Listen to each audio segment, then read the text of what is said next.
morning. You're listening to your hometown station, KHTS. This is SCVi Charter Schools, Our Way on the Highway. Thank you for tuning in today. We are your hosts, Gabe and Amber. Today with us, we have Detective Valak, Deputy Duxbury, iLEAD Facilitators Director April Cawthorn. iLEAD Facilities Director. This is Amber. Thank you for being here today. Thank you, all of you, for joining us in studio.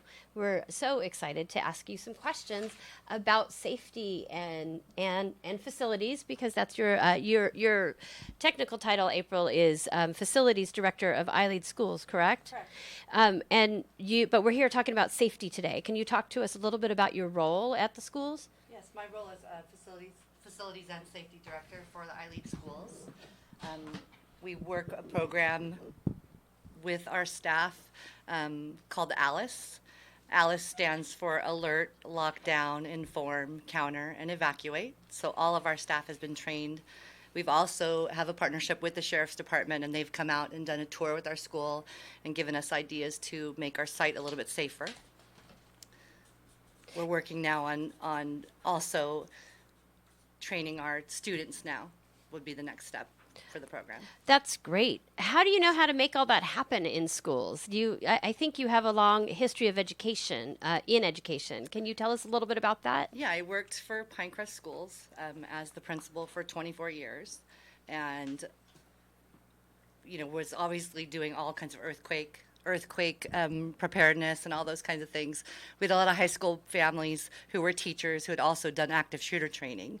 And I remember them coming to me and asking, hey, are you thinking about doing active shooter training with your staff? And I was at the elementary level at that time, and so I really felt like it was more of an issue, a high school issue. And then Sandy Hook occurred. And after that, I went to our owner of our school and basically said, we need to do something. We need to train our staff. And that's when I became an ALICE trainer, active shooter trainer. That's wonderful. How did you happen to join iLEAD? Well, after 24 years of working with Pinecrest Schools, they closed their school. And iLEAD had looked at our site there in Moore Park. So I met you, Amber, and basically came and toured all the schools. And obviously they had conversation about what my background was with safety and facilities. And from there, it became a partnership. And now I've been with iLEAD for 2 years, and it's been a great transition. That's wonderful. I know I'm asking you questions because we're here on the radio, but I do know a lot about what you do, and I'm very grateful that you've joined our team. Can you tell us a little bit about what else keeps you busy? Well, let's see. Just ordering furniture and really troubleshooting things. Obviously, networking with the community, especially at SCVi, because it is a unique school setting. So there are public restaurants and things on site. So we're also trying to talk to the kids about being vigilant. While it is their site and their school site, we want the students to understand that who belongs there and who doesn't belong there.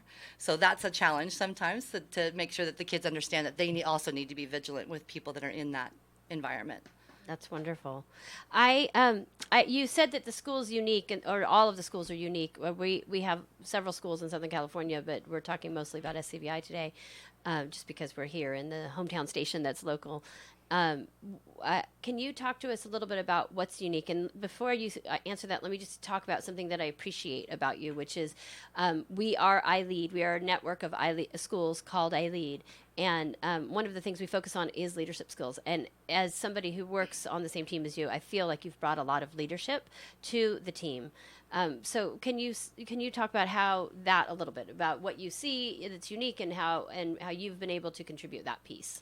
Yeah, I think the collaboration component of that and understanding that there's always room for change, that you don't have to do things the same as you've always have done them. So looking at how things work based on the community of the school, which students are coming in and what they're excited about. So I think being comfortable with change and not saying, hey, that's the way we've always done it. I think iLEAD does a great job with not just bringing in that cookie cutter education, always changing things up, and also listening to the students' voices and the adults' voices for that matter. So as the students grow with iLEAD, the adults grow as well. Yeah, I've seen you do a lot of that, so thank you very much. One other thing I think that you've done that I'm very grateful for is to bring in a lot of partnerships and connections, which brings me to our other in studio guests that are here today. You've been so wonderful about reaching out to the other organizations, the first responders, and continuing to foster the relationships there for training and partnership and helping to work together to keep our kids safe. Can you talk a little bit about that?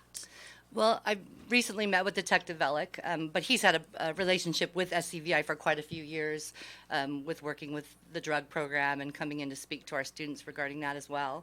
But we really walked through our campus recently and looked at really areas that we need to improve in, areas that we're doing a good job with, and also coming in and collaborating with our staff to partner and talk more about what they do as far as active shooters or those situations. So they've helped train our staff, and we continuously communicate with them on things that we can do better as a school. Yeah, it's been wonderful. And let me just extend a personal thanks to both of you for helping us, to Detective Valick and Deputy Duxbury for helping us, for being in studio, and for helping us over the years to be safe and continue to improve. It's been a wonderful partnership. And I'm wondering, I would like to formally welcome you for being in studio, both of you. And wondering if you have any comments or thoughts after hearing April talk about the ALICE training that we've been working on. Any details and maybe what it stands for? Oh, that would come from April, actually. Can you tell us a little, can you recap a little bit about ALICE and what it stands for? Yeah, the ALICE program was actually started back after Columbine. And basically, the gentleman who founded it was a SWAT officer, and his wife was a principal. And after Columbine occurred, he basically said to his wife, "Hey, what do you guys do if you have a situation like this?" And her answer was, "Well, we get under the desks and we wait for you to come." So it was at that point where he decided that there needed to be a more proactive, program, so that there was a plan until first responders could arrive. So that's how the program was born. He tells a funny story about how initially they were calling it lice, and as a principal, she was like, "You really don't want to talk about lice at a school. You're probably going to scare people away." So they added the acronym of ALICE to that. Again, that starts for alert, which is alerting that there's a problem, locking down, and when you know what's occurring, informing everybody of what's occurring so that you know really what plan or what action to take. Countering only if you're in a situation where you're in danger, and then evacuating. It doesn't necessarily go in that order. It depends on what the dynamic situation is. It could mean evacuating first, depending on the information that you get. So I know the Sheriff's Department does Run, Fight, Hide. Is that the program? It's Run, Hide, Fight. Run, Hide, Fight, sorry. So it's a similar program. And they actually are going to come in and speak to our staff about that component as well. So obviously both programs are designed to keep students and faculty safe. But I think the biggest thing for teachers is that they have this need to keep their students together and safe. And it's difficult for them to understand that run component means they may be running on their own. You're not going to go as a whole class all lined up holding hands. Right. So I think getting them to wrap their brains around what that looks like and empowering them that they do have choices to make. And it's not just getting under your desk and waiting for the first responders to arrive. Yeah, it's a whole new world with looking at the recent news stories and the recent scares that to think about how to address those situations. I'm really grateful to be hearing about the different ways that we should be thinking through this as a school community and as just a private citizen too. When I'm out, those kinds of tips really help. Can you talk about the run, hide? I'm going to get the order wrong. The run, hide, fight. Is that the right order? Yes. What that is what we teach for whether it's at a school or just in a public space. If there is some sort of active threat, just get away from it. Run. Get away from the threat. That is the safest thing to do, is get away from it. If you're in a situation where you can't flee the scene, hide behind something so that whatever the threat is, whoever that threat is, they can't find you. If they can't find you, they can't hurt you. And then finally, if you are confronted by somebody, don't just lay there and be a victim. Don't hide under the desk and be a victim. At some point, take control of the situation and fight for your own safety, which we saw in the, I believe it was the Waffle House shooting back east, where the one gentleman, when it came to it, he grabbed the rifle from the assailant and was able to take it away from him, and it stopped the incident. It ended before law enforcement got there. So following along those lines is what we're looking for. We don't want people just to sit there and be a victim, to take an active role in saving making themselves safe and saving their own lives. It sounds like a new, it really, what you're saying sounds to me a lot like really the new era in the world, which is don't sit and wait to be told.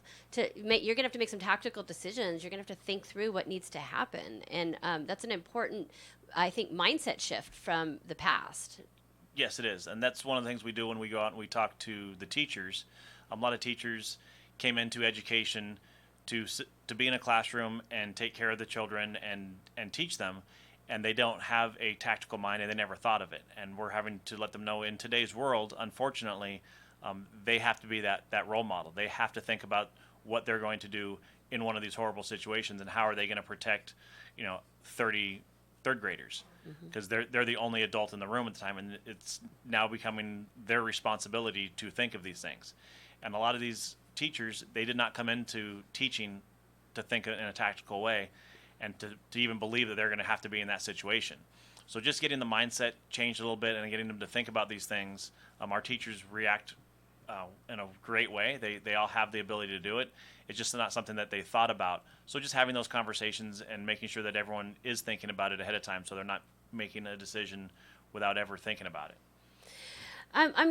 Thank you for that. I'm curious what you think the number one thing that, what the number one task or action that schools should take to keep their kids safe, and is it important to involve the kids, and what does that look like? I don't know if we can rank things by this is the most important and this is less important. When we walk through the school, like when we walked through up at the campus in Castaic, we just looked at the campus, and from walking through different campuses, we see things that different schools do. And each school environment is different, each school community is different. So what's important to one school is not necessarily the top thing for another school. So just going through and just reviewing what the safety procedures are, what things are in place to keep the students safe, and then where can we best spend the dollars that are available to make it even better. And that changes from year to year. So as we go through, each time we do one of these, we find something else that we can improve on. And it's really, each school community is a little bit different. Even within districts, within the same city, I mean, here we have over 70 school campuses in Santa Clarita Valley. Each one is a little bit different on what their needs are. So we try and work with the schools on an individual basis to see what's best for them. And that's, again, why we're so grateful for you, because the relationship and the guidance has just been incredible, and we can't thank you enough for that. Do you have any tips for or advice on what students should do if they hear or see something suspicious? Definitely report it. We get tips, and we get, whether it be through our social media, through a phone call to the station, through Crime Stoppers, whatever can come through. Let us know so that we can take a look at it. We have our COBRA team, which deals with young offenders. We have our school resource officers that work with juvenile offenders. So we look at the schools a lot, and we have some guys at the station that really are experts in looking at this stuff and determining whether or not there is a threat, what that threat can turn into.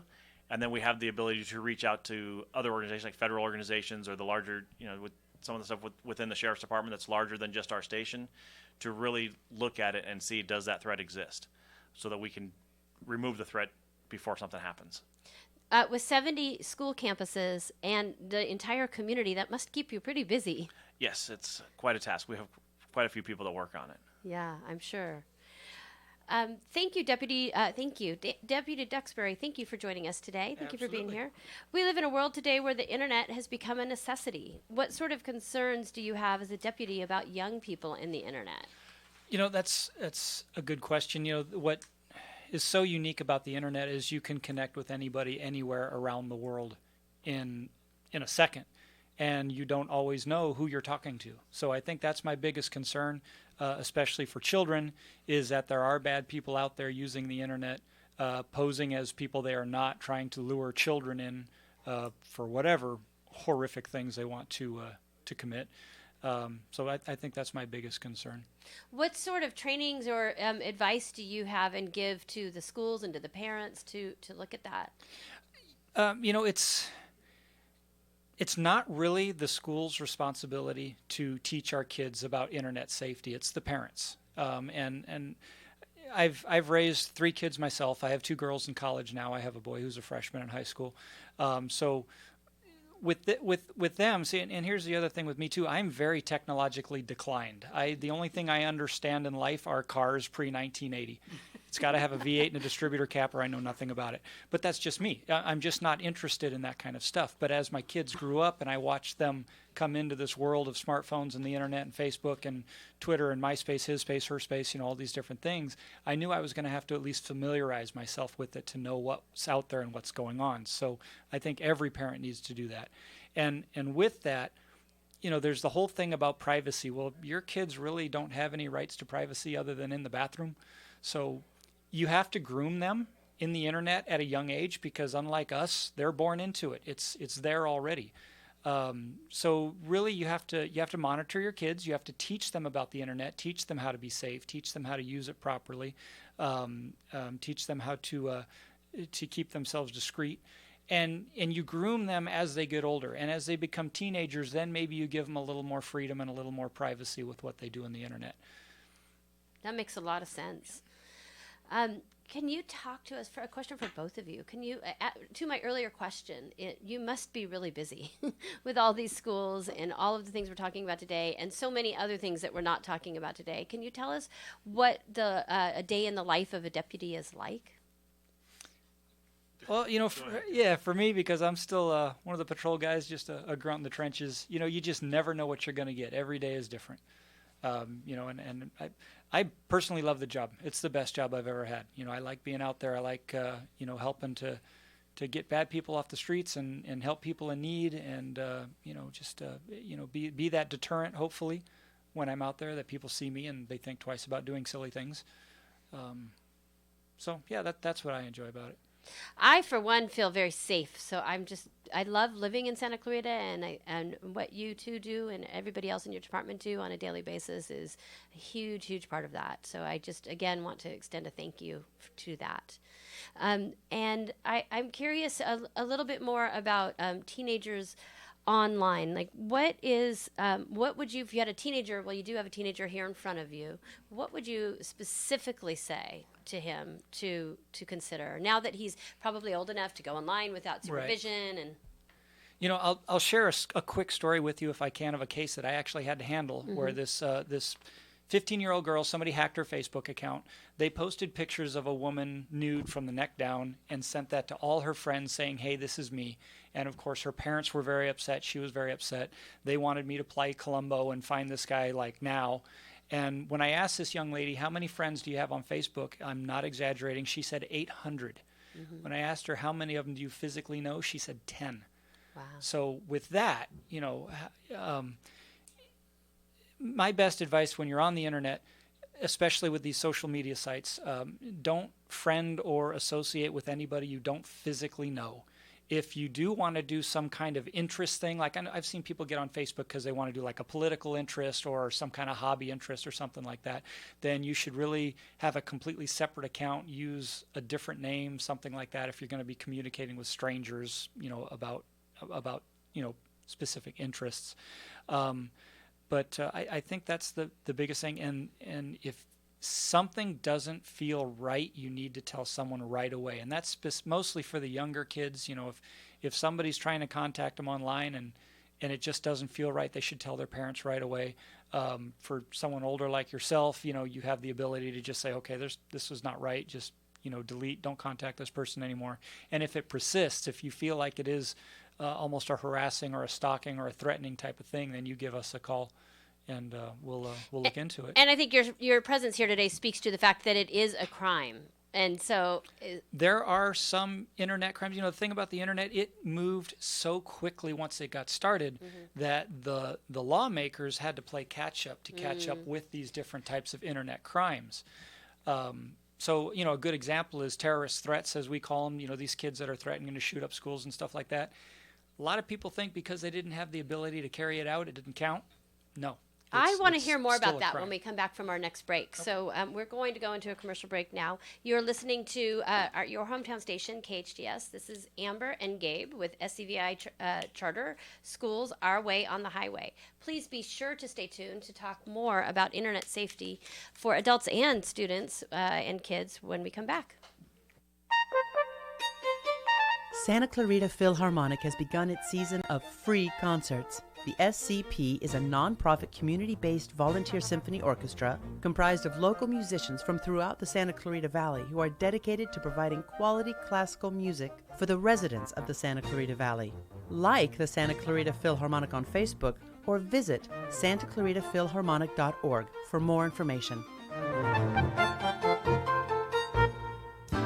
The Santa Clarita Artists Association has a new gallery in downtown Newhall on 6th Street between Main and Railroad, right across from the Canyon Theater Guild. The gallery features our members' paintings, sculptures, and one-of-a-kind handcrafted gift items. Whether you're an art lover, buyer, or an artist wishing to join, visit our website at santaclaritaartist.org, come to our free monthly meetings at Barnes & Noble, or stop by the gallery. For upcoming events and exhibits, check us out at santaclaritaartist.org. We make visual art visible. If you are at least 55 years of age and have a torn or irreparable rotator cuff, you may be eligible for a no-cost clinical trial at Southern California's Orthopedic Institute's Valencia Clinic. Call 818-901-6600 extension 1525 or visit rotatorcuffstudy.com to learn about a study of an investigational shoulder implant. Call 818-901-6600 extension 1525 or visit rotatorcuffstudy.com. Sponsored by Microair Surgical Instruments. KHTS, your hometown station.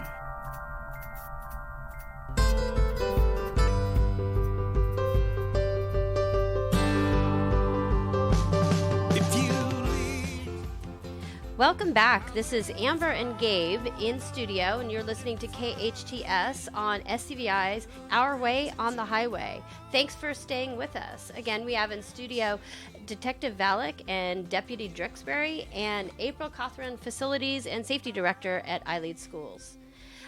So when we left for break, we were talking about internet safety and training, and we also started talking about even for adults, like the world's changing today. Things are different. We need to be looking differently, having a different mindset, thinking about how to keep ourselves safe. And speaking much to the conversation about active shooters, the mindset is also electronically that we need to watch out for ourselves and not wait. Hope is not a plan. We have to think about it ahead of time and wait. And not wait to be told. We have to look at what to do to keep ourselves safe. You were saying some beautiful things about that. Would you mind elaborating a little bit? As far as like the active shooter threats online and things like that? Or? Sure. If an adult or a student gets a tip, and you said that they should report it, who do they report it to? Yeah, What's the process? And when is it a crime? Like, how do they know when it's at that point? Well, I mean, take nothing lightly. If you see any kind of threat, never dismiss it as it's just a joke or something like that. You would definitely call us right away so that we could take a look at this and take it from there. Because we take all threats on the internet seriously, especially when they're talking about, hurting somebody or hurting a lot of people. So that's something we get on very quickly. One specific case that I had, which kind of started the whole thing, was when a kid had posted online pictures of guns, pictures of dead bodies, saying he was going to shoot up a local school. I think I don't remember which one it was on, if it was Twitter or Instagram, but he put out his post about 10 o'clock at night, and by 8 o'clock in the morning they were arresting him. And, he thought he was untraceable because of, he used a different name and this, that, and the other thing. But cybercrimes was on it very quickly and tracked him down. So we do not mess around with that at all. And in this case, he said, I was just joking. I don't own guns, blah, blah, blah, blah. It doesn't matter. It's a terrorist threat. It's a felony crime, and he's probably still paying the consequences for that. It's like saying, talking about a bomb in an airport. You just don't do it. You don't do that. Yeah. You don't do that. And we do take all of those cases seriously. We get the calls from parents, and one of the things we need to do with educating our kids is that these threats are taken seriously, and things that they send out over the internet, even if it's on something like Snapchat and they think it's disappearing, it doesn't go away. Somebody else received that information and they forward it on to other friends, and it blows up on social media and gets really big, and then we find out about it. So a lot of times we don't find out about it till hours after the initial thing was sent, and the student might think it was a joke, or to him it was a joke, and he thinks that it's just between two of them. Well, it's not. Once they send it out and it's posted somewhere on social media or through their phone, parents get a hold of it, school officials get a hold of it, it gets to us, and we have to take it seriously, and we will follow through with it. And if we identify who made the threat, we go out and we make the arrest, and we take them to juvenile hall, and we book them into custody, and we forward the case to the district attorney's office. They are taken seriously every time. Because in today's environment, we have to take them seriously because it's the safety of our community, especially when it involves one of our schools. Yeah. And it doesn't matter day or night when it happens. I unfortunately am on the list of people that get called in the middle of the night, and I've received those calls at 2 a.m. to go figure it out so that we can have it handled before school starts at 7. We appreciate that. We get a short window of time, and we will handle it immediately, and we follow it through. And if arrests are warranted, we make those arrests. And I don't think people see a lot of these repercussions of these so-called jokes either, because when somebody does make a joke like that, if that's what they want to call it, we still have to carry it all the way out as if it was a legitimate threat, because we don't know what copycat might have seen that and think that because we arrested this person, we're going to let our guard down and go back to business as usual, and then this person's going to try and follow in and do something bad. So even when we've made an arrest, even when we've determined there's no threat, you're still going to see a very upped amount of security at whatever location was getting that threat. I think in the case that I was just telling you about, I think we had 5 extra radio cars in their parking lot for the remainder of the week, just to assure that nothing else happened. That's a lot of resources that gets taken up, but we cannot play games with something like that. Yeah.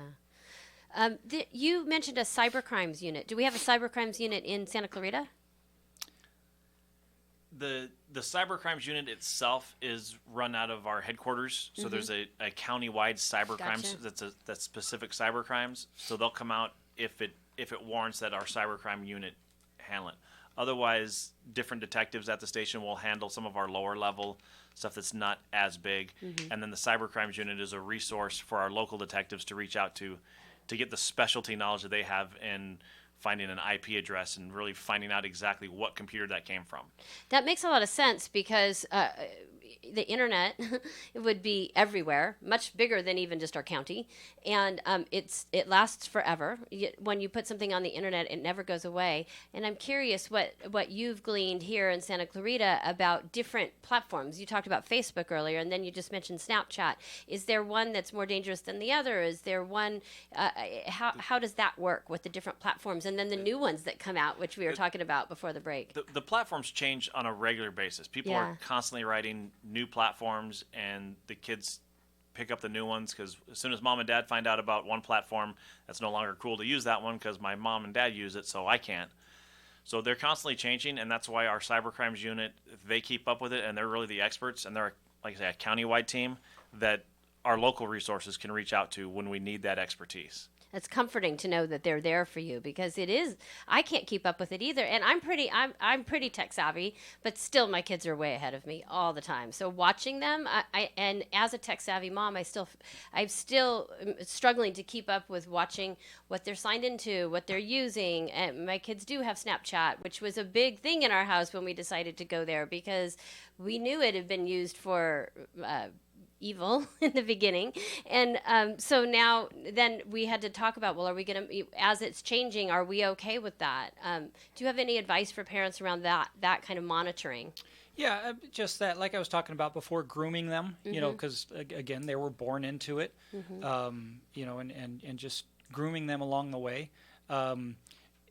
With the whole expectancy of privacy thing, you know, you should know all their passwords. You should be able to look at different pages they have. You should be able to pick up their phone and look at their apps. When I was preparing a class for this, I didn't know much about apps, and so I Googled apps, and there were just thousands of them. And some of these apps, you got to understand that some of these designers are pretty young themselves, and they are not looking out for your kids' well-being. And I'd seen several apps that they look just like a game. When you open them, it turns into a game, but when you go to options or just click something else, it's actually a live chat room where you can send pictures and talk to people and do things like that. But it totally looked like a game. So it's important that that you're looking at these things, and if you see something that doesn't look familiar, play with it a little bit and see what's going on.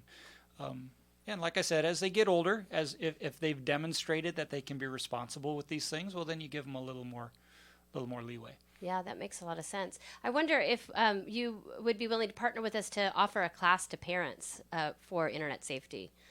Yeah, that'd be fine. Yeah, that would be great. What do you think about that, April? Yeah, and we're also training our students currently on basically being vigilant and understanding that it's not just about school safety, it's wherever you go, whether it's a concert or a theater or any of those places. I think that kids, especially as they go out on their own, need to understand that there are exits everywhere you go. There has to be emergency exits, but you also have to be cognizant of where are those exits at, whether you're at a movie theater, whether you're at a concert, wherever you are, that you have a plan and that you have a place to meet up with the people that you're with. And unfortunately that you have to think about all these things. But I think educating our students, because sometimes our kids don't want to listen to their parents. And I think growing to be vigilant, some people are just born with that. I grew up in a law enforcement family, so I've always been taught that you better get away because there's going to be a problem if you don't. So I think that some people aren't taught that. And it's important to be vigilant no matter where you're at, whether you're at a school. Just like Detective Velick talked about, they're training not just in schools, but no matter where you're at. Yeah, I agree with you. Can you talk? I know that we've been looking at our safety plans at the schools. Can you talk a little bit about, communication seems to go hand in hand with safety, right? As you just said, having a plan and then communicating the plan, knowing the plan ahead of time, and then as events happen, communicating in a way that doesn't cause panic, but keeps people informed and safe. And then speaking to the internet comments earlier too, I see that kids often are texting their parents at home before we can get out of communication at school. So the communication seems to play such a big role in this. Can you talk about that a little bit? I think that speaks to the informed component. When we met with Detective Velick, we also talked about the different kinds of lockdowns. So they may come in a situation and say, hey, we're going to put you on a soft lockdown because there's a situation happening at the Ralph's that's not too far from you. And what that means is we would keep the kids in the building, like as a rainy day schedule, say, and they would keep us informed of what that looked like. Do we need to, at that point, go further with that lockdown? But a soft lockdown, wouldn't necessarily communicate that to parents. We would keep the kids safe, and we would just be vigilant, watch the area, but keep everybody inside, and then continue with more information. If it became a basic, in that soft lockdown, you can let students in and out, but you're still watching who's coming in and out. In a complete lockdown, nobody would be coming in and out. And that's a new term, soft lockdown. I had never heard that before recently. That's interesting. So I think communicating that to families also and letting them know, obviously, that, we just had a situation out in the Lancaster area, and we have a couple schools out there. So people are taking those threats very seriously, and so they're closing down schools right away. And that speaks to you're pulling all of the resources to this one area, and at some point maybe it's important for those schools not to be open because of those copycats. Yeah, and when we talk about a soft lockdown, we talk about it's an administrative knowledge thing. A lot of times the teachers don't know about it, the students don't know, and what we've learned just through experience is if we communicate out to all of our parents the school's on lockdown, the parents immediately start calling the school, showing up at the school, and calling 911 to get information. And it inundates the systems, both on the sheriff's department and at the school, with hundreds of parents that now we have to take resources away from investigating what's happening. From investigating or keeping the campus safe. Yeah.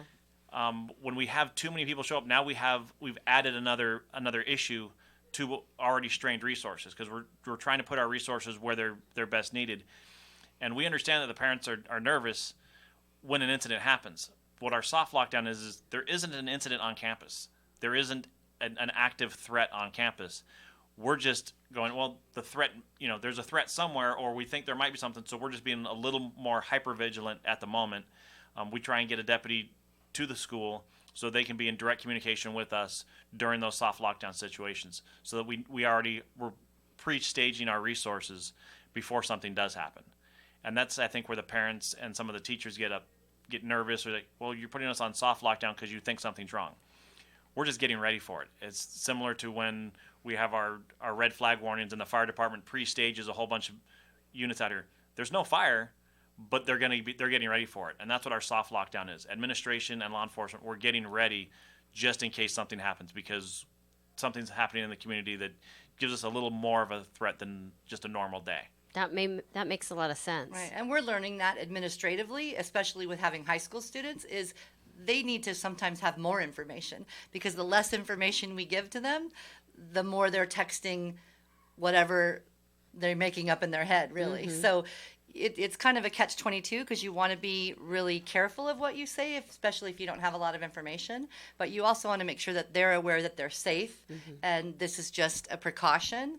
And I think practicing all of those things is a huge part of that, so that people aren't surprised, and that they understand that we're in communication with both sides, and that parents understand that they become part of the problem if they're all showing up.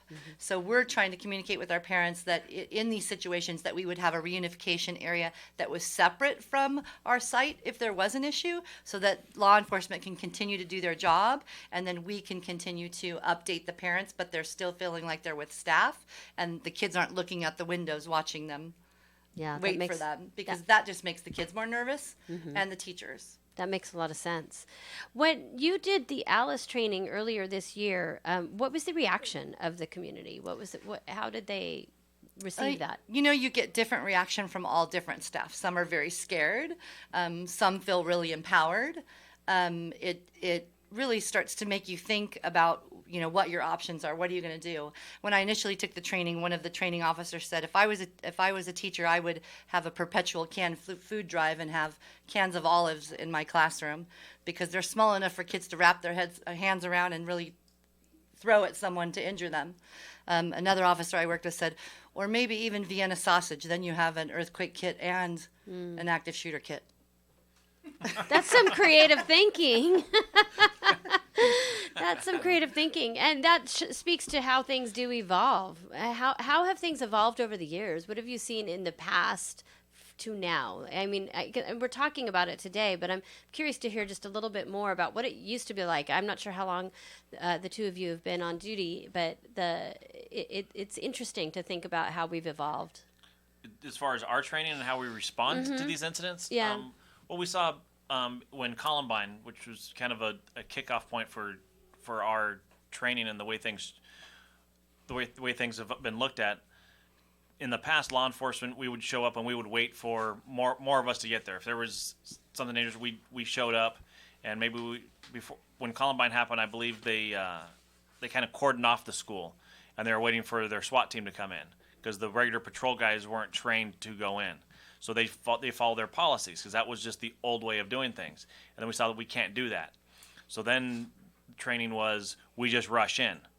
Well, then we found that doesn't work real well if we're not properly trained to go in as one person, because we showed up and we saw an injured person, and our reaction was to render aid, but there was still someone hurting more people. So our training had to evolve to, okay, we have to walk past the injured, and we need to find where that threat is and address that. And there was, okay, we have to have a 4-man team to make that contact. So we waited for 4 people to show up. But we all drive 1-man cars, so we had to wait for 4 cars to get there.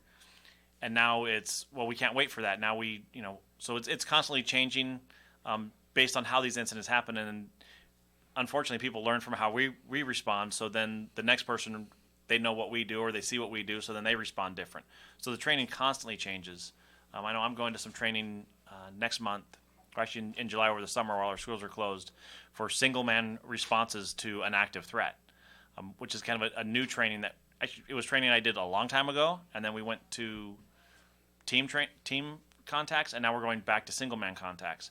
And we're sending all of our school deputies through that training. They're the first ones at our station that are going to go through the single man response stuff, which is just a different thing that we do. Yeah, I bet it's a whole different ballgame if there's Yeah. a team versus one. Yeah, just the tactics that we have to go through are completely different. And then just learning, when I started, if you found somebody that was injured, you rendered aid. Learning to walk by that injured person. And if we're talking about school things, walking by an injured student. Oh, That's a hard thing to and do. getting that mindset that may be something that we have to do. And changing the mindset to stop the incident so that then we can save everyone. But on a happier note, this last exercise that we did, this is the first time I've seen this. Fire and paramedics are now vesting up and actually going inside before a situation is completely stopped and rescuing people. So they're going in there with us now, and they're putting their own lives at risk to get these people out before a situation is code 4, as we like to call it. Yeah. So we're definitely And our learning. training includes, the fire department comes out and does the training with us. We had some CHP officers coming out and working with us so that we are all on the same page, so we know we can work with the other agencies that are out there in our community. We can all kind of join together and get this accomplished as quickly as possible.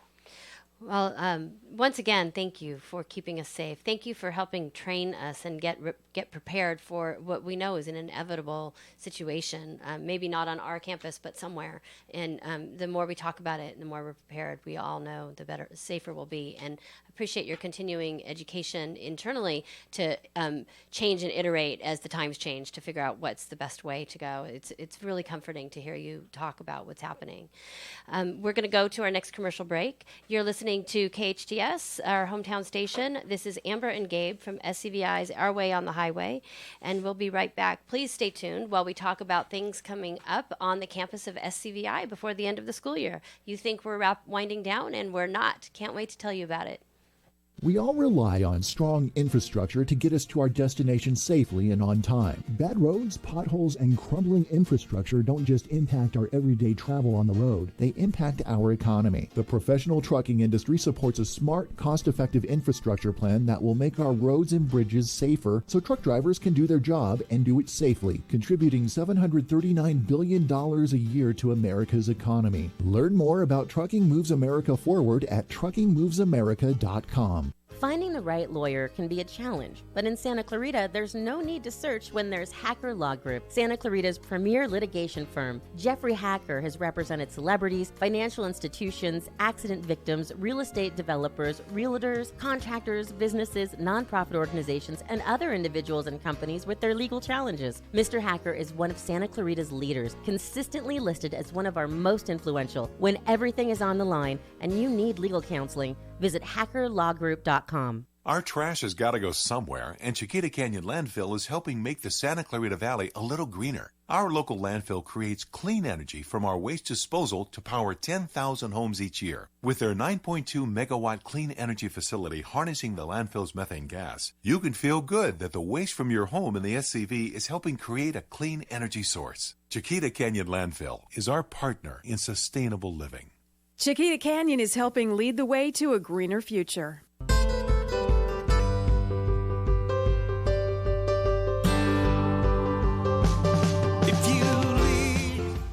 You're listening to KHTS, our hometown station.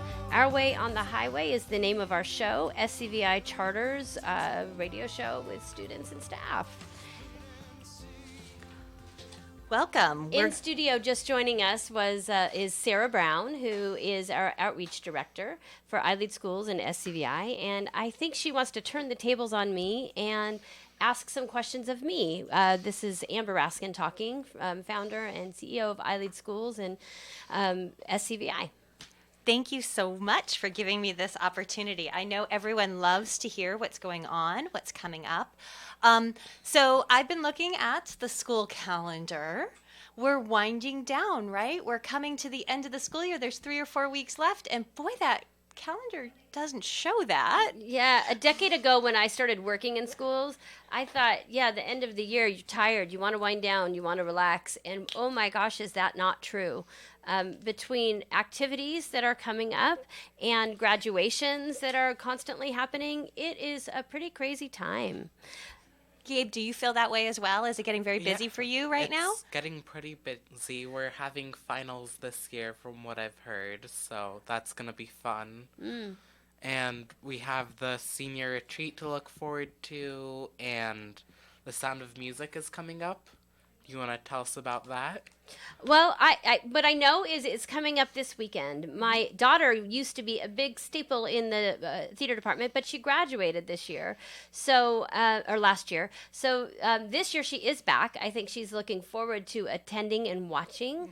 And I hear that Gabby Cario is our lead, who is a phenomenal student and singer.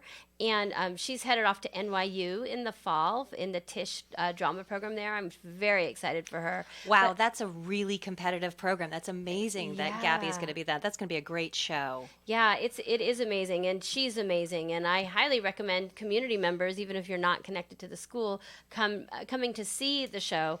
This is the first time we're not doing it in our Shakespeare Theater on campus. We're doing it in the refurbished Newhall Theater.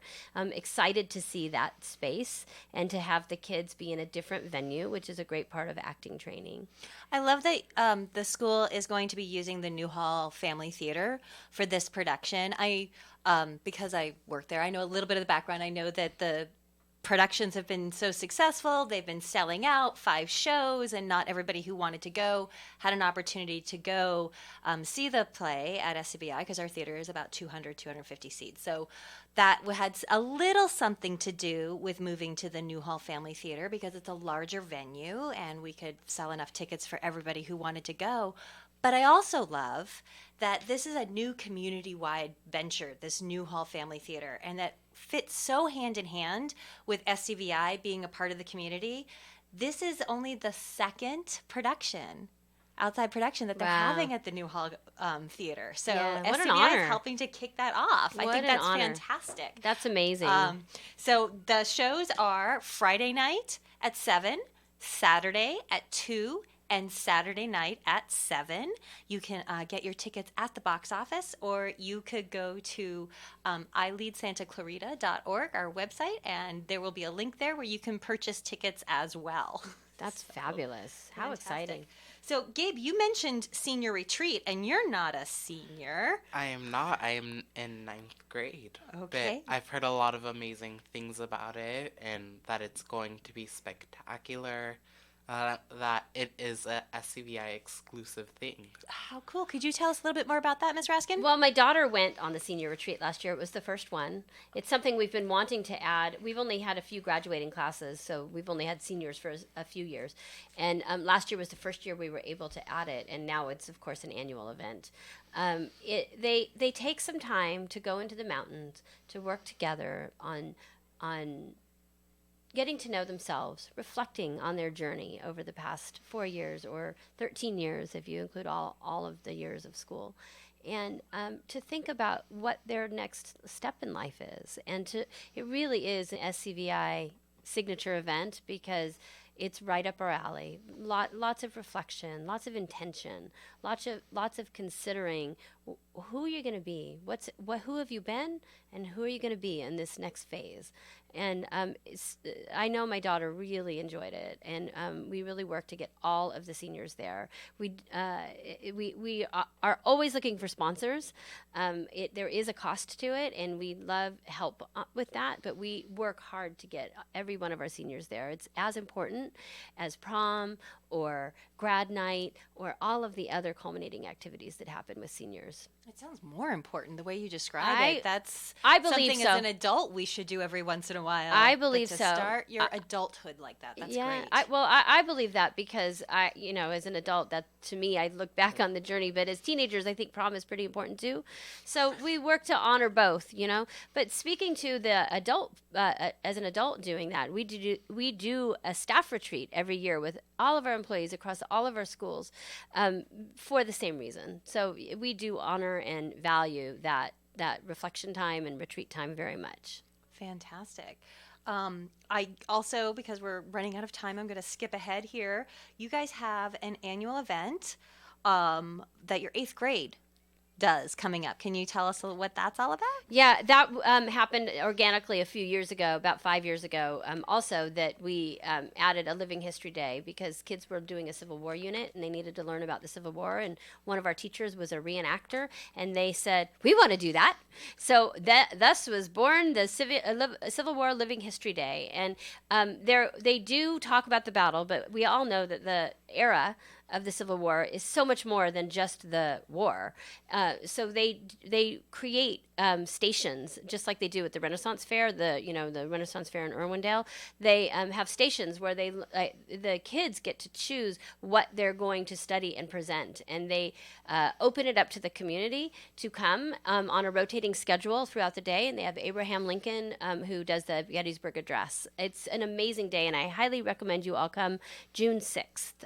We're going to. Is it open to the public? Can anyone come? We have the great. public come every year. It's a fantastic event, and I encourage you to join. And that's at Rancho Cumulos. Rancho Cumulos. Cumulos. I might be pronouncing it wrong. I might be pronouncing it wrong too, but it's just a little ways down the 126, and that's a historical building built in the same time period. I know those people are wonderfully welcoming of us. Sorry, Gabe. What day is it on? It is June 6th. And right after that, June 9th is our graduation, which is a very fantastic event. So we're very excited about yet another graduating class going off to do amazing things. Fantastic. Well, thank you very much for tuning in.